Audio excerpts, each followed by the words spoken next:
دوستو یاد رکھنا، تگڑا اور مضبوط جوان پتہ کون ہوتا ہے؟ جس کی نظریں پوری طرح اس کے کنٹرول میں ہوں۔ یہ علامت جوانی ہے۔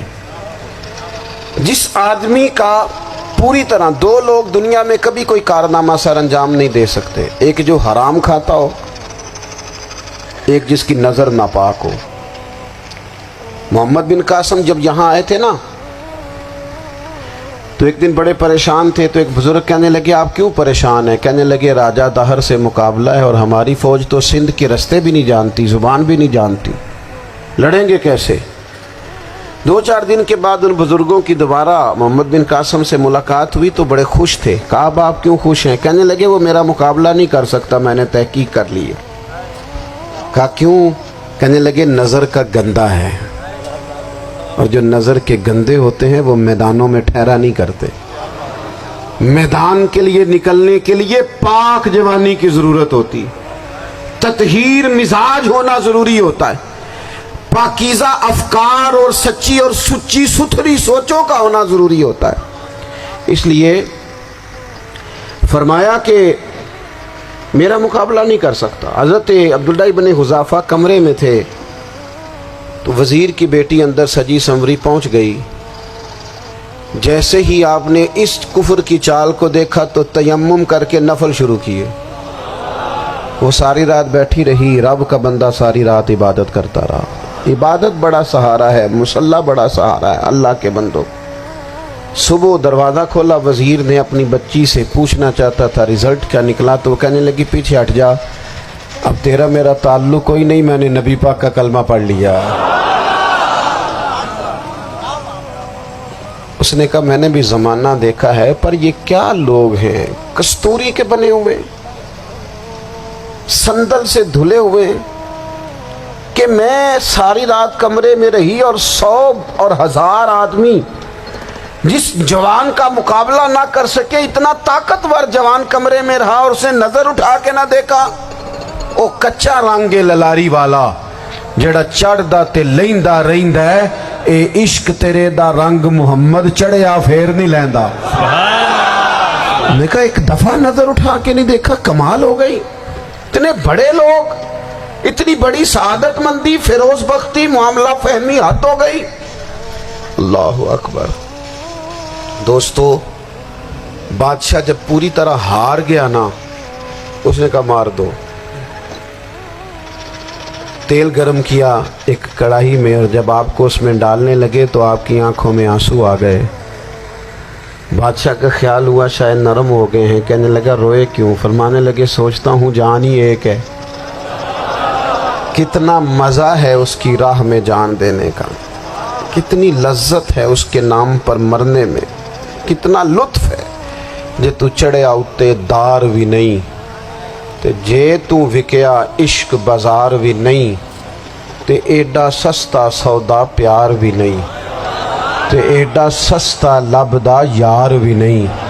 کئی جنگل گانے پیندے نہیں، کئی دوزخ لنگنے پیندے نہیں، جے وہ اس ملوں بھی مل جاوے، ایدوں سستا ہور بپار بھی نہیں۔ تے کچھ سمجھ نہ آوے لوکاں نوں وہ کادے نال شہید کرے، ڈٹھی یار دے ہاتھ تلوار بھی نہیں، پر او دا خالی جاندہ وار بھی نہیں۔ کہنے لگے ایک جان ہے نا، تو دل کرتا ہے ہزاروں ہوتی تو ایک ایک کر کے محبوب کے نام پہ قربان کرتا، جب میرے پاس ہے ہی ایک، کروں کیا؟ حضرت عبداللہ ابن حذافہ رضی اللہ تعالیٰ عنہ جب روئے اور بادشاہ نے یہ بات سنی تو بادشاہ اٹھ کے کھڑا ہو گیا، سارے وزیروں مشیروں کو کہنے لگا تم نے کہا تھا نا بندہ ضائع کرنے والا نہیں، یہ بھی ضائع کرنے والا نہیں۔ کہنے لگا میرا ماتھا چومو، تم جیسے لوگوں کو قتل نہیں کرنا چاہیے، آزاد کرنا چاہیے۔ عزیز اپنی زندگی سے نا یہ بہت زیادہ ہرس، ہوس، طمع، اور یہ کسی بات کی بھی ہو، ہرس صرف پیسوں کی نہیں ہوتی ہے، شہرت کی بھی ہوتی ہے، یہ بیماری انسان کو اقتدار کی بھی ہوتی ہے، تعریف کی بھی بیماری ہوتی ہے، یہ سارے نقص ہوتے ہیں لوگوں کو، اور معاذ اللہ بعض جبوں کبوں کے اندر بھی ہوتے ہیں، وہاں بھی پنپتے ہیں۔ اپنی زندگی جب تک اس سادگی میں نہیں لاؤ گے جو رسول پاک نے عطا فرمائی ہے، جب لوگ آسانیوں میں پوری طرح الجھ گئے تو پھر وہ دور ہوئے اور کفر چڑھ گیا۔ دوسری بات، اللہ کے محبوب صلی اللہ تعالی علیہ وسلم کی محبت ہم سے تقاضا کرتی ہے کہ ہم اس مشن کے لیے کام کریں جس مشن کے لیے رسول پاک نے کام فرمایا ہے۔ ہم سارے کام بڑے مضبوطی سے، سوچ سمجھ کے، تدبر سے، حکمت سے، تقاضوں کو مد نظر رکھتے ہوئے کرتے ہیں سارے کام۔ دین کے کام میں ہمارا مزاج نہیں ہوتا، او ہو جائے گا جی، آپ بسم اللہ پڑھیں جی، شروع کریں جی۔ آپ تقاضوں کو سمجھیں، چیزوں کو دبائیں نہیں، چیزوں پر غور کریں۔ کسی کے ذہن کی سطح پر سوال ابھرتا ہے، اس کا تسلی بخش جواب دیں۔ اپنی زندگی میں دین کے کام کے لیے اپنے آپ کو وقف کریں، اور دین کے کام کے بہت سارے پہلو ہیں۔ ہزاروں لوگوں کو قرآن پاک ٹھیک پڑھنا نہیں آتا، ہزارہ لوگ ہیں جو قرآن مجید کے مطالب سے آگاہ نہیں ہیں، دین کی بنیادی ضروریات سے لوگ نابلد ہیں۔ میں آپ کو کس طرح یہ بات سمجھاؤں کہ ہزاروں کی تعداد میں طلاقیں اس لیے ہوتی ہیں کہ مردوں کو طلاق کے مسئلے نہیں آتے، انہیں پتہ نہیں ہے کہ مجھے حقوق زوجین کے معاملے میں کیسے چلنا۔ ڈھیر سارے گھروں میں تباہی اس لیے ہے کہ تربیت اولاد کا دینی منہج ہمیں نہیں پتا۔ اپنا حصہ ملائیں دین کے کام میں۔ ایک آدمی کو اگر تو نمازی کرنے میں کامیاب ہو گیا، تیری زندگی بدل گئی۔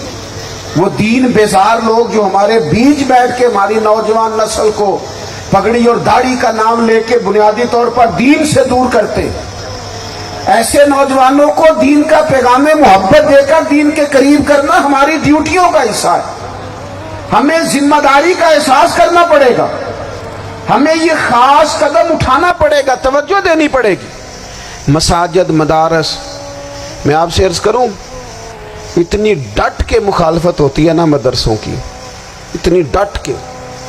میں ادارہ چلاتا ہوں، اس کے چلانے میں جو مشکلات ہیں وہ تو ہم بتا نہیں سکتے آپ کو، اس لیے کہ میری قوم، میرا اس قوم سے تعلق ہے جو نعت خواں امیر کرنا چاہتی ہے، مدرسے نہیں۔ ہاں، نقیب خطیب پیدا کرنا چاہتی ہے، شعر و شاعری کی زندگی کو پروان چڑھانا چاہتی ہے۔ فقط ہمارا ان لوگوں سے تعلق ہے جو لاکھوں کروڑوں روپیہ محافل پہ لگائیں گے، اور قاری صاحب بیچارے اگر مسجد کا کوئی ہونے والا کام کسی وقت بتا دیں گے تو وہ بڑی مشکل آ جائے گی ان کے لیے۔ یہ کیسے ہو سکتا ہے، آپ نے یہ ڈیوٹی بتا دی۔ مدارس، اور جتنا اہم رول دین کو پھیلانے میں مدارس اسلامیہ کا ہے، اتنی زبردست، لوگوں کا خیال ہوتا ہے میری طرح کے لوگ شاید کام کرتے ہیں، ڈیوٹی کرتے ہیں۔ یہ 10-15 لوگ آپ کو نظر آتے ہیں جو آپ کو کہیں میڈیا پر یا ادھر ادھر ڈیوٹی کرتے، مخلص لوگ اپنی جگہ پہ، وہ بھی بڑا ہی کام کر رہے ہیں، جو میڈیا پہ آ کے بھی اخلاص سے اور درد دل سے کو دین کی، ان کی بھی کسی بات کی حوصلہ شکنی نہیں۔ لیکن ہزارہ اساتذہ جو مدارس میں بیٹھ کے پڑھاتے ہیں، جنہوں نے وہ سارے لوگ تیار، آپ سمجھ نہیں سکتے کتنا بڑا کام۔ حفظ کا استاد جو ہوتا ہے نا، اس کی ڈیوٹی 24 گھنٹے ہوتی ہے، فجر سے پہلے، اور اس نے بچوں کو اٹھانا۔ تنخواہ تو ہم انہیں دینا نہیں نہ چاہتے جی، تنخواہ نہیں دے دی انہوں نے، ہمیں مولوی امیر نہ ہو جانا۔ مولوی نو تے سوٹ بھی 27ویں والی رات دے ہے تاکہ کدھر سوان کے عید والے دن پا نہ لوے، چونکہ 27ویں تو بعد تے درزی پھڑتا ہی کوئی نہیں، کیوں حضرت ایسے ہی ہے نا، اس وقت تو نہیں نہ لیتا۔ تو ہم چاہتے ہیں مولوی ہماری مرضی کے ہماری طرح کا سوٹ نہ پہن لے۔ مدارس کی مضبوطی، آپ یہ دیکھ لیں، یہ صلاح الدین ایوبی کا تعلق بھلا کس چیز سے تھا؟